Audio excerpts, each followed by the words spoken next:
Hello friends, lovely রান্নাঘরে আপনাদের আরও একবার স্বাগত জানিয়ে আজকে ভিডিওটি শুরু করছি। আজকে আপনাদের জন্য নিয়ে আসলাম আমাদের সবার খুবই প্রিয় একটি রেসিপি নিয়ে। আজকে আমরা করব ইলিশ সর্ষে। চলুন চটপট দেখে নিই। তার জন্য ফার্স্ট আমরা ইলিশ মাছ নিয়ে নিলাম। এরপর নিয়ে নিলাম লাল সর্ষে আর কালো সর্ষে। এটা আমরা ভালোভাবে ধুয়ে পরিষ্কার করে নেব। নিয়ে নিলাম কাঁচা লঙ্কা, কাঁচা পেঁয়াজ, আদা আর রসুনের কয়েকটি কোয়া। এরপর আমরা মিক্সিতে নিয়ে নেব সর্ষে, আদা রসুন, কাঁচা লঙ্কা, কাঁচা পেঁয়াজ, তারপর দিয়ে দিলাম জিরে। এরপর অল্প একটু জল দিয়ে এরপর সবগুলো মিক্সিতে দিয়ে এটা একটু পেস্ট করে নেব। তোমাদের রেসিপির মশলাটা আমরা রেডি করে নিলাম। এরপর নিয়ে নিলাম কড়াই, তারপর এর মধ্যে আমরা দিয়ে দিলাম সরিষার তেল। তেলটা একটু গরম হয়ে যাওয়ার পর দিয়ে দিলাম শুকনো লঙ্কা 2 পিস আর দিয়ে দিলাম কালো জিরে। এরপর দিয়ে দিলাম যে মশলাটা আমরা রেডি করে রেখেছিলাম। মশলাটা দেওয়ার পর তেলের মধ্যে 1 মিনিট একটু নাড়িয়ে চাড়িয়ে নেব।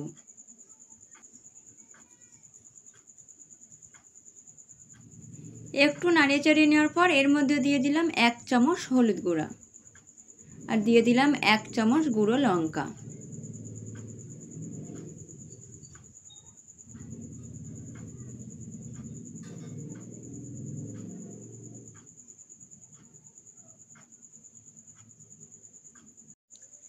এরপর আমরা মশলাটা কষানোর জন্য অল্প একটু জল দিয়ে দিলাম।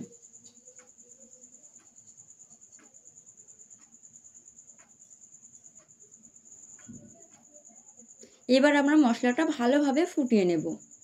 তো মশলাটা ভালোভাবে ফুটে উঠলে এর মধ্যে দিয়ে দিলাম লবণ।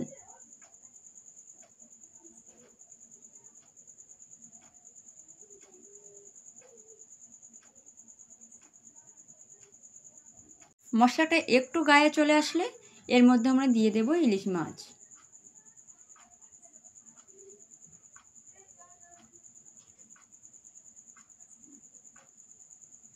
দিয়ে এটা আমরা ঢাকনা দিয়ে জাল দিয়ে নেব।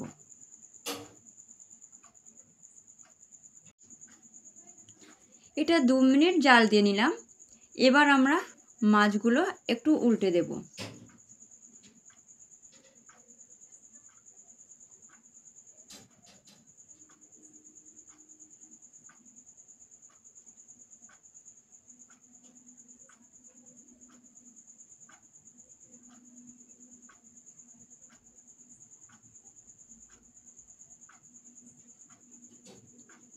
দিয়ে এটা আবার আমরা ঢাকনা দিয়ে দেব যতক্ষণ না মশলা মাছের গায়ে গায়ে পুরো লেগে আসছে। তো রেসিপিটা প্রায় রেডি হওয়ার মুখে দিয়ে দিলাম গরম মশলা গুঁড়ো। এরপর দিয়ে দিলাম গোটা কাঁচা লঙ্কা। এটা এখনও একটু পাতলা আছে, এটা পুরো গায়ে গায়ে আসবে, তারপর রেসিপিটা রেডি হয়ে যাবে।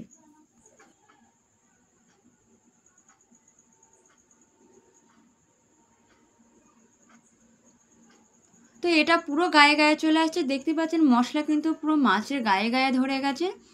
তো রেসিপিটা রেডি হয়ে গেছে। আর আপনারা কিন্তু গরম গরম ভাতের সঙ্গে এই ইলিশ সর্ষে একদম খেতে ভুল করবেন না।